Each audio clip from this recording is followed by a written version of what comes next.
Okay. Hello. Welcome to Get Energized. What's Perfect up? timing. We're just going to hit the ground running. I have the screen presented already. We're ready to go. Today's a somewhat complicated topic in some ways. So we're just going to hit that. But I do want to say, Dan, you saw me sipping a straw, so you can still guess, what is the energy drink today? Yes, Get Energized. Hello. Welcome. Is it a commercial drink? It's from Dunkin' Donuts. I'll let you guess that. But it's Oh, okay. I don't know if iced coffee. Green coffee? No. This is the return of the king, as far as I'm concerned. It's a Monster Energy dumped in with like the equivalent of Kool-Aid. So I'm a big fan. Yeah, like I'm ready to go. So with that in mind, okay, everyone who's been watching the series and keeping up with us here, there's a lot of talk about digital twins and IoT and industrial purposes here.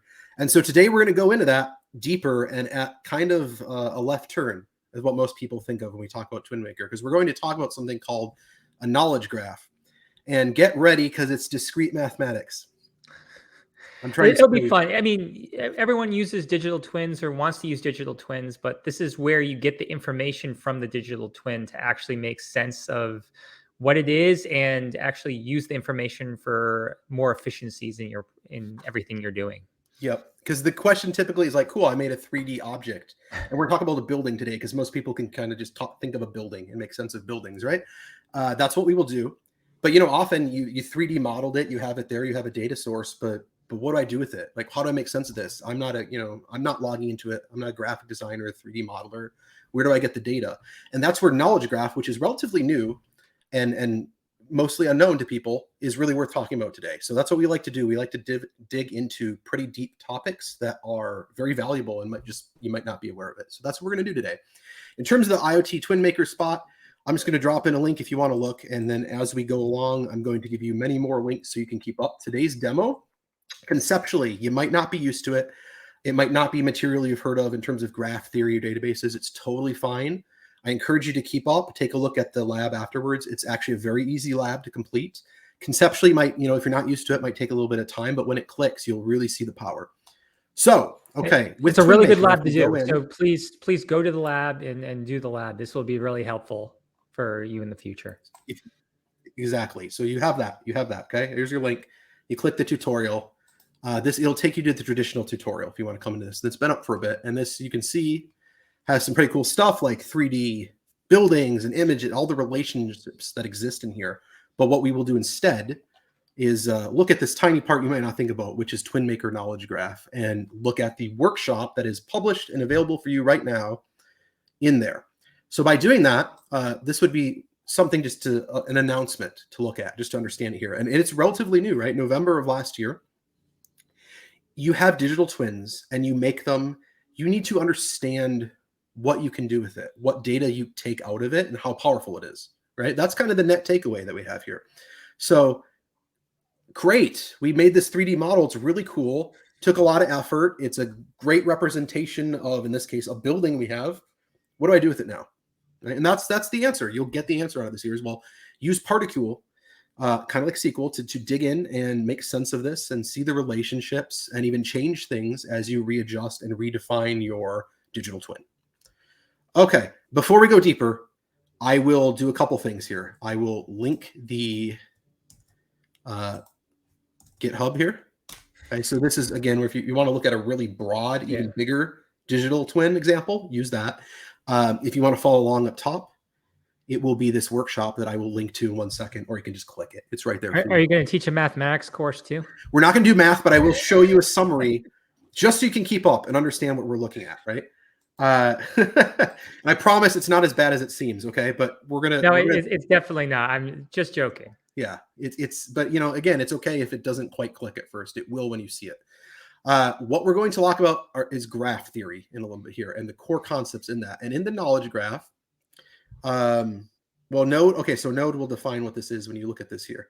But yeah, it's not Node like JS as you're thinking of it as software as a developer here, right? But this node is an entity. It's a thing in this graph, which helps define, in particular, what we're talking about today, the relationships between these things, the entities, And those are captured in a node in a graph. So we'll come back to this page in 1 second, but the first thing, just a knowledge graph. We're not making this term up, right? Knowledge graph's a thing. If you want to read the page on Wikipedia to kind of understand what it is and to get a little bit deeper, here's a message, okay? That'll give you one of them. And this will help you understand that really conceptually, it's just collecting this relationship. So if you look up here, a dog is an animal, which is a living thing. And you'll look at that and you'll see these kind of hierarchy of relationships. It's the same exact thing we're going to do in a digital twin space. Now, if it gets even worse and you want to go the discrete mathematic world, this is graph theory. It's cool. Okay, I promise it's really neat. Perhaps you don't work with graph databases. This is kind of new. It's not that bad to get the general basics, right? Just again, looking at it, understanding a graph and how those nodes are connected. Yeah, I know exactly. I get it. You want to check out. I promise we won't do the math. I'm telling you, this is going to be simpler than the Targaryen family tree. Much simpler than that. It is exactly, and much more wholesome. So this is all you got here. Just understand that you have nodes connected, and it gives you a relationship. That's what we're looking at today. No more math, promise. Okay. Now we come back to what we're talking about. This announcement of the general availability, what it is. So now that you've seen that, that connection and those physical relationships, you are going to track these entities in an entity graph. And the edges and all these relationships between them are basically going to be handled. So if you're thinking of a property, think of a component in this case when we're saying that term. And each one of these nodes, these entities, has components. And one in particular is the relationship between them. And when you're modeling something like a building, when you have the ground floor and you have rooms in the floor, guess what? You've just made a node graph out of those entities just by talking right now. And we'll see that. It's very simple, but it's really, really powerful. And the way that you interact with this on the back end, two ways. Of course, we have developers on Twitch. You've got to create entity API and you've got update entity. So you can go in and out basically to either work in the CLI or inside of the typical AWS console. We'll stick to the console for now, and especially from a time perspective, just to get it. But there's your core concepts. And when you're thinking about it, again, what can I do with the digital twin and everything that makes these things be a digital twin? I want to understand it better. I want to look at a knowledge graph then. So let's go into the console and a couple things to take. If you want to follow along now with the actual tutorial, let me drop it in here for you.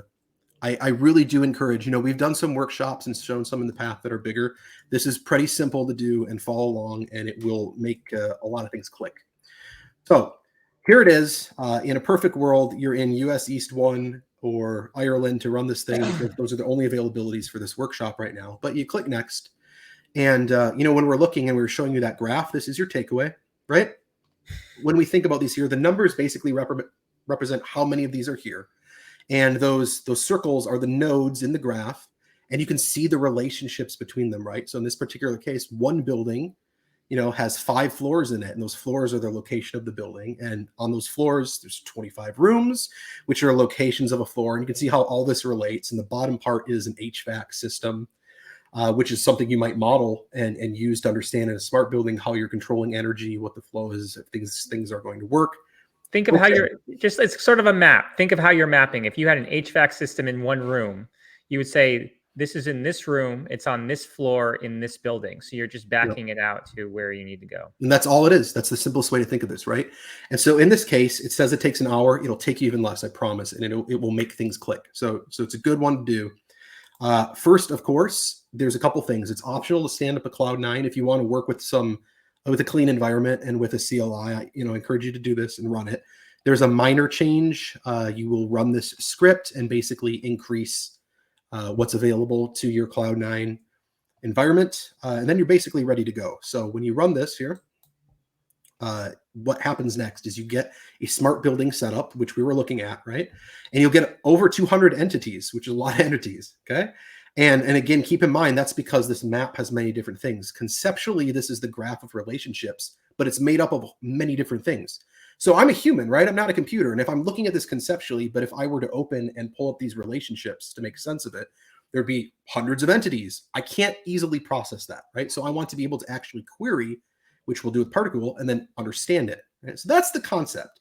And yeah, I mean, each of the entities also has components. So, I mean, this is what this is used for, to understand all those relationships too. And you'll see those. Yep, the relationship being a type of component and even a name of that. Yeah, you'll see this here. That's exactly right. So we explained what that graph means. We'll click forward here. If you want to follow along again, simply click this and it will give you a very nice, clean cloud formation. And a couple things happen just to make sense of what we're looking at again, right? What we're looking at is a couple of stacks that get made. The first stack, as you're probably not surprised, is going to be an instance, an EC2 instance, some security around it, give you your Cloud9 environment, and then the actual smart building, right? So this is the cool stuff. So you're going to make that smart building, it'll run and put this whole digital twin into your environment. And if we look at the resources and quickly make sense of this, hey, I see, I'm going to go all about, my bucket, an IAM role, a workspace inside of Twinmaker, but then I also see tons of entities and a component type. What is a component type? Well, these are all the relationships and things you're modeling as a digital twin. And there's a lot, right? This gets unwieldy really quickly. The lighting zones and the relationships to HVAC and the actual light bulb itself. So it makes this for you. It's all there. And then the next step, of course, is simply to go into Twinmaker and then start to look at this and make sense of what you really have available. Now, Twinmaker, as you're familiar, if you're not familiar with it, this is where you handle that 3D digital twin application and you make workspaces for all of these. In this particular case, we're not worried about the model. We're worried about the conceptual data behind it, right? So you will stand up this workspace by running that CloudFormation template. And then from looking inside of it here, hey, here's our smart building. This is, to me, pretty digestible compared to like a 3D model of a bunch of things that I'm not necessarily familiar with, right? Whoop, not that part. Let's go back here and to the actual demo. If you're following along, this will give you the same kind of thing. You'll see what's here. Now, the meat of what we're actually looking at is the relationship discovery part, right? The nodes and how they work. And there's a couple ways. Again, there's create entity or update entity. You can do it through the CLI. It'll show you examples. You can look at it in the console as JSON. These are the type of things you'll look at and you're really concerned with, because the component of the entity is a relationship and you will define that. There's actually things like directionality, which we kind of saw with those arrows on the graph. But by doing this and putting this in the right spots, that's where you're actually tracking the relationships between things. It's okay if this sounds weird. I promise. It'll make sense as we keep going. So in each one of these entities, the relationship component is tracked, right? And you'll see in this case here, there's like a name and an ID, and you'll come to that. So if you want to follow along, for the sake of time, I probably won't do a lot of this here. But if you wanted to look, you would pull and look at these kind of examples and query for certain components. And one of these might be an entity in room 2. And so we'll look at this one called room 2. If you follow along with the lab, you'll work and you'll actually add some stuff. But this is room 2 conceptually. And let me just zoom in quick to make it a little bigger for you. Component type. So there's different components, right? The component's more like a property, right? And so when we're talking about a node and we're talking about a room in a building, that room is effectively the component, right? The relationship is a component into the other one of these nodes, and we track that relationship. That's what we're really concerned with in looking in the graph theory. So here's your room component. The room is made up of a room component, which has the relationship. That relationship contains actually something called lists of values. And that gives you then a floor, because again, the room is on a floor in a building, right? Kind of seeing how this all connects now, right? And how you can see this pretty simply. You see how many components there would be, because you can start, like, if you have more than one room and you have more than one component, then these things start mixing with each other very quickly, very complicated. And so again, the CLI is kind of one of the things they highlight here, because programmatically you might make a lot of changes, but in a human perspective, let's just pause and think about that here. Those component types, those questions, there's things like lightings, there's HVAC components, there's rooms. Well, those components make up the entities. What are the actual entities? Well, there's our 216 we talked about. And if I wanted to look and dig into these, right, the query editor, which we're mentioning, is right here. And we'll query and get those, and I'll show you in a second. And then when you look at those, if you wanted to change or make sense of this thing, I promise there's more human readable ways of looking at it versus a bunch of JSON. But I do actually like the JSON for editing. That's a personal suggestion, because you'll kind of know where you are and validate those relationships. But that's what you get, right? So when you come back, keep in mind the location of something is a component of that entity, and it'll give you a graph. So the next step is to actually run these and make sense of it, right? And so again, pause. The lab even is so kind as to pause and say, reminder what a knowledge graph is, right? What you're really looking at is a kind of a graph relationship here, and you're using Particle to actually query SQL-like structure and give you either the components or the properties of something you're looking at, or the actual relationship of these nodes. And that's where you can start to see and make sense of that at a more human level, okay? So the console query, we won't spend a lot of time on the CLI, mostly for the sake of just complexity and running and extra steps here.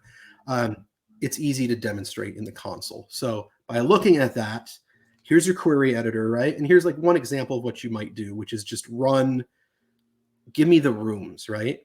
And we can do that, okay? So we'll just run and say, give me a list of the rooms.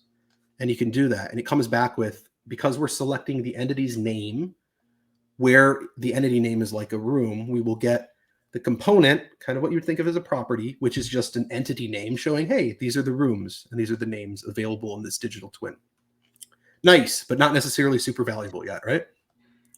Now, coming back to that, there's other things that you can do, right? So what about the floor related to the room, right? Now this is looking more like a SQL query and building things together to make sense of objects. Yeah, go ahead and do that, okay? Let's get that and run it.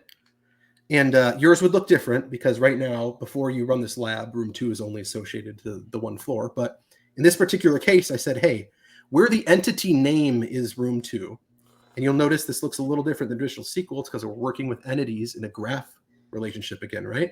Give me the room that's the location of the floor. Match that together as a relationship in the entity graph, and then give me a couple of the components, which is the names and the floor out of this here. But note it's not an entity, right? It's just the information about these particular nodes.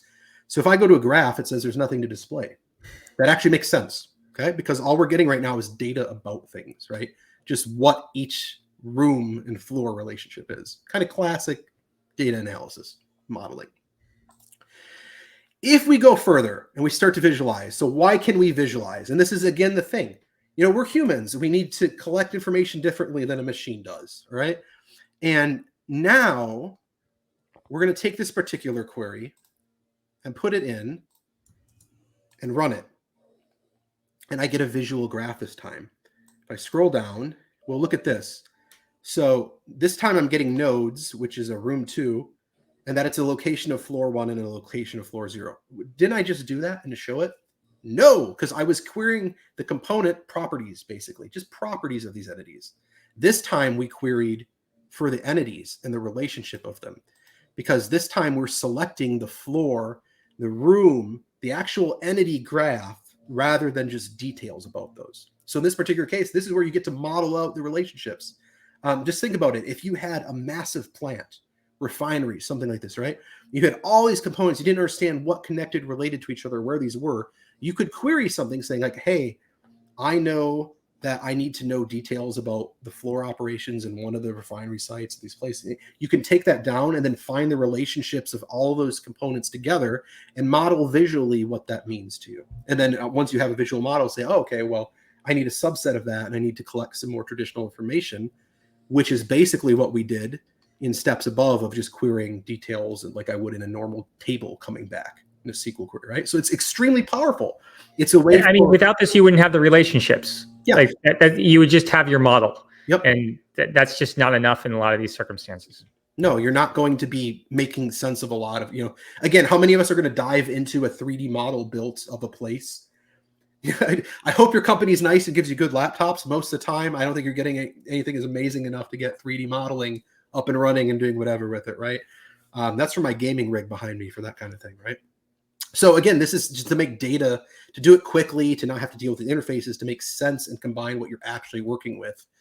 That's what you want to do, right? This is the way to think about it. You're making it humanly possible to analyze a bunch of stuff related to a digital twin. And I think that's not obviously something that people think of a lot of the time, because usually you're just thinking, how do I get to the digital twin? Boy, there's a lot of work making a digital twin. What do I get out of it? Well, this is a good example of, well, you have it. What do you get out of it? Now you can start doing analysis. You can go in and think and make sense out of everything related to this, which is really, really cool. Now, the last piece that the lab, if you want to work through a lab and follow through on what a knowledge graph is in these cases here, again, you can edit and update and work through these here. So this part is really just to make sense that you can go through the CLI, or you can go ahead and work through the interface. And I'll just show you the interface again, because especially if you're not familiar with graph theory, again, everything going on here, it makes it a little more digestible. So what I will do is just go back to Twinmaker and show you by clicking an entity. We'll follow along. If you're looking at the lab with us right now, room 2, we would select it. And so again, there's components making up room 2, right? Which is a room component. Just gonna bear with me. Think about that. If I look at that component, now I get the details. And there's a couple of things you can do. It's like, here's your details. Well, hey, here's the JSON configuration for it, which I would see as an API result if I called it. And then here's kind of a neat visual representation of the things that make that up. And if I want to edit it, I would click edit. Here's where kind of one of the human ways I think of looking at this helps you out. There's properties to these components. Is time series, what type of storage? You can modify and edit this. Perhaps you're changing the room function. If it says office and you want to make it a bedroom, you would type it there, right? That's the form way of kind of traditionally looking at it. But again, if you're developers and you like your data, I like the JSON view. And that also helps me kind of, once you break this down, right, you can have giant text if you're looking at the entire entity and everything related. If I'm just looking at the room component of a room, I actually get a pretty neat representation, right? And this is a room component, and it's a location of a floor and another floor, and it's an office space, and it's room numbers too, right? And that makes it very digestible. So, digital twins are complicated. They're somewhat different skill sets than many developers have. Even outside the developer space, analysts and data scientists might think like, well, what do I do with this thing? Like, how do I access it here? Well, here's a great way of looking at the data behind it, thinking of it as a graph representation of how many different, let's get existential, how everything's connected and how it works and what that relationship is. And then by understanding that, doing something with it. And that's the real power, right? You're now enabled to look at this and do something with it rather than just having a digital twin existing. So again, not something a lot of people think of, but equally very powerful and very important. That's kind of the takeaway. And if you're following along, the other part I highly suggest, just work through this, and in the next section, mutate the relationships a little bit. Give it what I saw here. Just work through it. See how how long does it take to update? Is it good at catching errors? It actually is. It's quite good at telling you you're wrong. So things like that will happen. And just really see the power of it here. And then when you want to go ahead and clean up, it's quite easy to clean up because, again, it's just 2 CloudFormation stacks. So very, very manageable. And if this is something new to you and complicated, very digestible as well.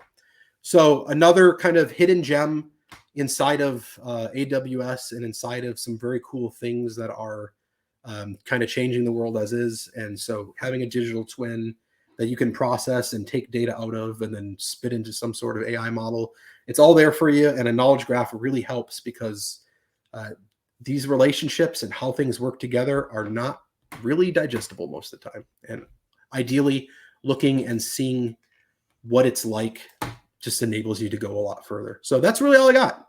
But it's cool, right? I hope, at least. Very much so. Are you going to take a shot on the basket? Because that's the real question here. I see it in the corner. Yeah. All right. Yes, I can. All right. Let's do a closeout basket shot.